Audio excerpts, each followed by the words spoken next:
So Marcus just got a phone call informing him that the modified contract that he sent back to the bank was approved and that the wire was sent for the second limo. Limo number 2.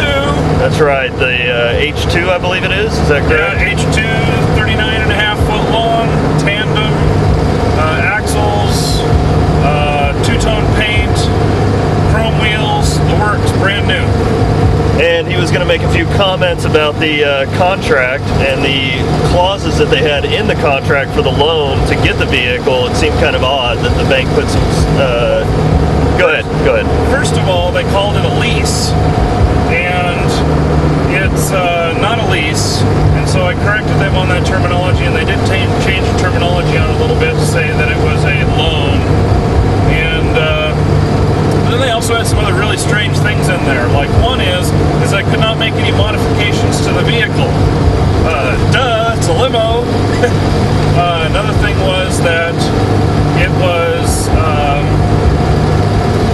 that we could not do any livery service or taxi service or anything else that's for hire. And there was also some other stuff in there. I can't remember what the rest of it was, but I ended up crossing out several lines, and they just told me that anything that I didn't agree with, that I was to cross it out, put my initials next to it. They'd have their legal team look at it and see whether or not they would accept that.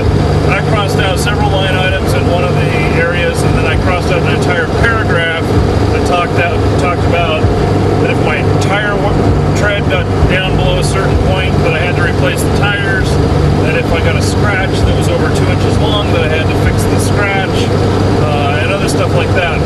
And I didn't think that was appropriate for a loan. I felt it was appropriate for a lease, but not a loan. And I am going to fix this stuff anyway if anything like that happens, and especially if we get scratches or damage inside the vehicle, my customers will be paying for that, whoever does it.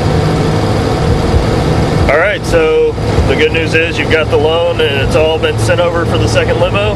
And we're getting closer to Portland. We're about 130 miles away, I believe. The main tank is mostly working, so we could probably get there on this. We may fill up a little bit before we get there, but we'll be there soon.